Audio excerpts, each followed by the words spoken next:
Hello guys, welcome back to another video. तो guys, इस वीडियो में हम लोग एक पेपर मैन्युफैक्चरिंग कंपनी के बारे में डिस्कस करने वाले हैं। ये जो कंपनी है आप लोगों को बुक वैल्यू से काफ़ी सस्ते में मिल रही है। तो कंपनी को अंडर वैल्यूड भी आप लोग टू सम एक्सटेंट बोल सकते हो। और कितनी सस्ते में मिल रही है? 0.43% पे आप लोग को ये कंपनी मिल रही है अभी। डिविडेंड भी देती है कंपनी। उसके साथ साथ कंपनी की अगर एक साल की रिटर्न कैलकुलेट किया जाए तो वो निकल के आ रही है करीब 100% के आसपास। ऑलमोस्ट डेट फ्री कंपनी है। एंड दिसंबर की क्वार्टर में एफआईआईज ने अपनी होल्डिंग इंक्रीज किया है इस कंपनी में। तो गाइस, इस वीडियो में हम लोग बेसिकली 3 पॉइंट्स कवर करेंगे। First point is fundamental analysis. यहाँ पे हम लोग देखेंगे कि कंपनी कौन सी है एंड कंपनी फंडामेंटली कैसी है for short term trades and long term investment purpose. Second point is volume analysis. Volume को एनालाइज करके हम लोग फ्यूचर ट्रेंड के बारे में अंदाज़ा लगाने की कोशिश करेंगे। And the third point is technical analysis. यहाँ पे हम लोग डिस्कस करेंगे डिफाइंड टेक्निकल्स के बारे में, मतलब कहाँ पे आप लोग बाई करके चल सकते हो एंड आप लोग की टारगेट क्या रहने वाली है। तो गाइस, बिना टाइम वेस्ट किए पहली पॉइंट की तरफ बढ़ते हैं और देखते हैं कि कंपनी कौन सी है एंड कंपनी फंडामेंटली कैसी है। तो गाइज, यहाँ पे आप लोग कंपनी का नेम देख सकते हो, Orient paper and industries limited. Company क्या करती है वो भी यहाँ पे देख सकते हो। पेपर मैन्युफैक्चर करने के साथ साथ ये कंपनी जो है वो caustic soda, CS flakes, liquid chlorine and hydrochloric acid भी मैन्युफैक्चर करती है। अगर कंपनी के बारे में डिटेल में कुछ और भी डिटेल में कुछ जानने की कंपनी के मेजर क्लाइंट्स कौन कौन है, हेडक्वार्टर कहाँ पे है, कहाँ पे ये कंपनी ऑपरेट करती है, तो कंपनी के वेबसाइट में जाके आप लोग डेफिनेटली चेक कर सकते हो। कंपनी बहुत BSE एंड NSE में लिस्टेड है। मार्केट कैप 720 करोड़ के आसपास की है। ROC, return on equity and last 3 साल की सेल्स ग्रोथ नेगेटिव में है कंपनी में। लास्ट 6 मंथ्स की रिटर्न 9.03% एंड बुक वैल्यू से आधी से भी कम भाव पे आप लोग को अभी मिल रही है। 100% के आसपास की रिटर्न दे रही है। डिविडेंड यील्ड 0.74% है एंड फेस वैल्यू 1 की है। प्रोज एंड कॉन्स के बारे में डिस्कस करें तो गाइस देख सकते हो कंपनी ऑलमोस्ट डेब्ट फ्री रहने वाली है। बुक वैल्यू से सस्ते में मिल रही है 0.43 टाइम्स, जैसे कि मैं बोल रहा था। And company has been maintaining a healthy dividend pay out of 21.6%। Cons में डिस्कस करें तो company has low interest coverage ratio. Last 5 years की सेल्स ग्रोथ -25% के आसपास है। लास्ट 3 साल की रिटर्न ऑन इक्विटी 2% से भी कम निकल के आ रही है, जो कि बहुत ही कम है, बहुत ही ज़्यादा कम है 3 साल की कंपेरिजन में। 1 साल की कंपेरिजन में भी कम था 2%, लेकिन कम जाने लायक था, लेकिन 3 साल के कंपैरिजन में 2% बहुत ही ज़्यादा कम है। कंटिजेंट लायबिलिटीज ऑफ लगभग 493 करोड़।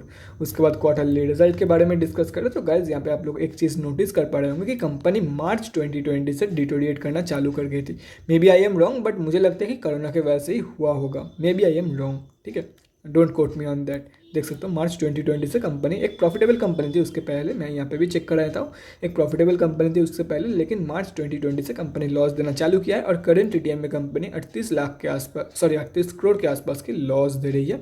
और 2021 की फाइनेंशियल ईयर में कंपनी ने लगभग 50 करोड़ के आसपास की लॉस दिया था। तो हो सकता है फ्यूचर में ये कंपनी रिकवरी करके फिर से प्रॉफिटेबल कंपनी बन जाए। बैलेंस शीट के बारे में डिस्कस करें तो 600 करोड़ से भी ज़्यादा की रिजर्व इंक्रीज हुई है कंपनी में, और ये सितंबर की क्वार्टर लिखी है। दिसंबर क्वार्टर लिखी कोई भी अपडेट यहाँ पे नहीं है।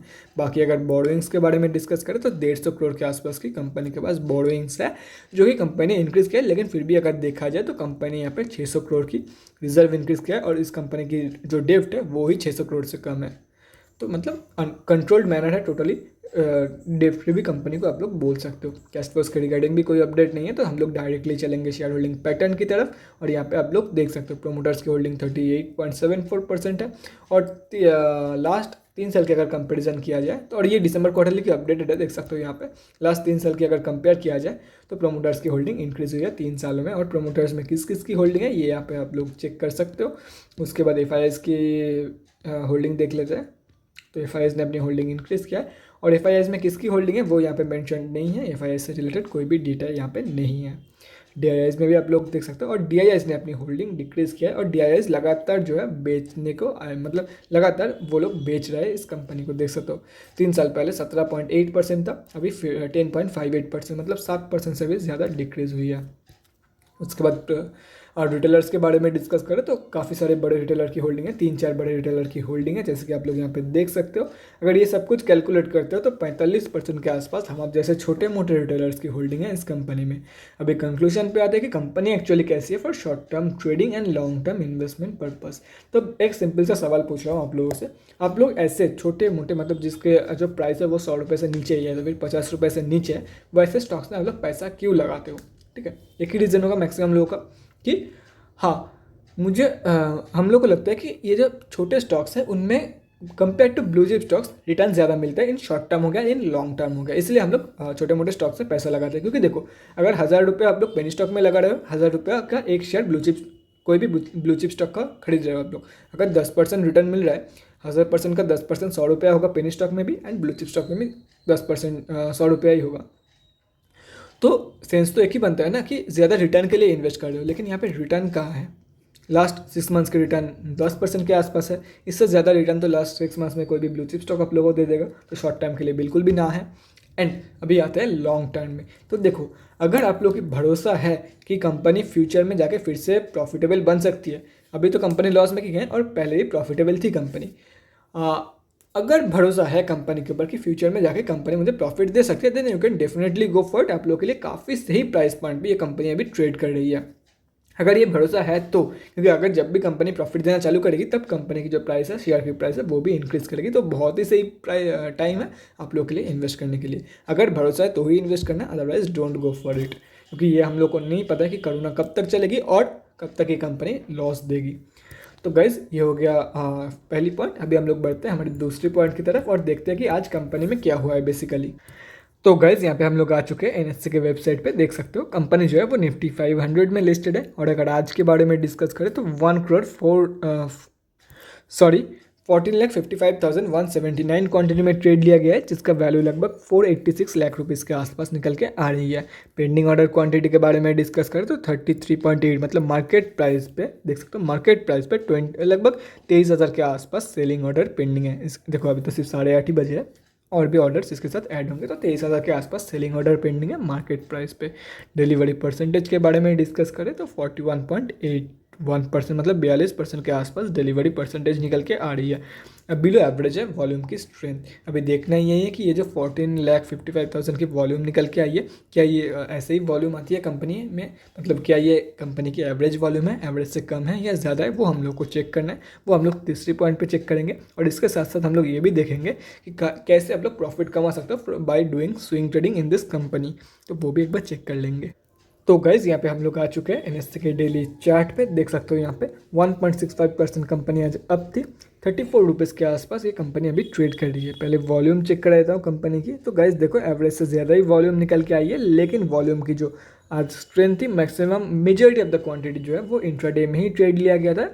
तो मैं मतलब वॉल्यूम कोई अपीलिंग नहीं था, कोई मतलब इतना सही वॉल्यूम नहीं था कंपनी में। तो हो सकता है कंपनी ये जो आप लोग को रेजिस्टेंस एरिया दिख रहा है, फिर से यहाँ से रेजिस्टेंस फेस करके नीचे गिर जाए और इसी रेंज में ट्रेड करती रहे। क्योंकि देखो आज की वॉल्यूम अबव एवरेज आई है, लेकिन वॉल्यूम की स्ट्रेंथ काफ़ी हद तक वीक था। मेजॉरिटी ऑफ द ट्रेड जो है वो इंट्राडे में ही लिया गया है कंपेयर टू डिलीवरी। आप लोग को बाई कहाँ पे करना है देख के तो समझ में आ ही रहा है। इस रेंज की जब ब्रेकआउट होगी तब आप लोग डेफिनेटली बाई करके चल सकते हो for the target of 38.75, 43, 47 and 51.7 ही हो गया आप लोग के टारगेट। और अगर इसके बीच में अगर आप लोग ट्रेड लेना चाहते हो तो देखो गाइस, जब भी कंपनी इसके आसपास आएगी तब बाई मत करना, तब बाई बिल्कुल भी मत करना, क्योंकि हो सकता है कि कंपनी ऊपर ब्रेकआउट देने के वजह लॉस, अभी तो कंपनी लॉस दे रही है, दिसंबर क्वार्टरली की रिजल्ट लॉस में आई और कंपनी ऊपर ब्रेकआउट देने की जगह नीचे ब्रेकआउट दे दिया। तो इसके आसपास बाई मत करना। बाई कब करना है वो भी बताता हूँ, जब कंपनी ऐसे बाउंस बैक देगी और बाउंस बैक कंफर्मेशन के बाद आप लोगों को बाई करना है।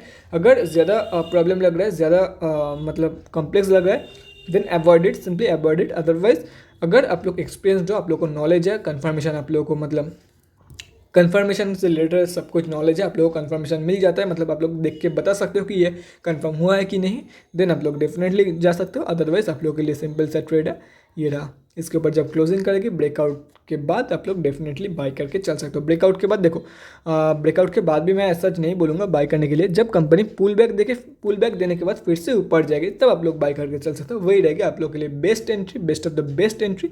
अदरवाइज जैसे कि आप लोग यहाँ पे देख सकते हो, ब्रेकआउट तो दे दिया था कंपनी ने वॉल्यूम वाइज भी, लेकिन पुल बैक के टाइम पे ये कंपनी फिर से रेंज में घुस गया। तो पुल बैक के बाद जब कंपनी बाउंस बैक देगी तब आप लोग डेफिनेटली बाई करके चल सकते हो। और जब पुल बैक के बाद बाउंस बैक देगी तो आप लोग को बहुत ही सही रिटर्न दिखाएगी कंपनी। हाँ, नॉर्मल ब्रेकआउट में भी रिटर्न दे देगी कंपनी, लेकिन अगर पुल बैक के बाद बाउंस बैक दे देती है ना, तो मतलब सोचो ही मत, 50 to 60% की रिटर्न आराम से ये कंपनी दे के जा सकती है आप लोगों को। तो गाइस अगर आप लोग चाहते हो तो ये चार्ट की एक स्क्रीनशॉट लेके रख सकते हो, अदरवाइज कहीं पे नोट डाउन भी करके रख सकते हो, या तो फिर मतलब जैसे आप लोग नोट डाउन करना चाहेंगे वैसे कर सकते हो आप लोग। तो guys that's it for this video. अगले वीडियो में मिलते हैं गाइज। Thanks for watching. और गाइज अगर आप लोग के मन में कोई भी डाउट या क्वेरी रहती है स्टॉक मार्केट या किसी भी स्टॉक से रिलेटेड, तो कमेंट सेक्शन में कमेंट करके मुझसे पूछ सकते हो, या तो फिर मेरे इंस्टाग्राम का लिंक आप लोग को डिस्क्रिप्शन बॉक्स में मिल जाएगा, जाके वहाँ पर ही मुझे डीएम कर सकते हो for an one on one conversation. Thanks again for watching guys, bye guys, and definitely guys stay safe.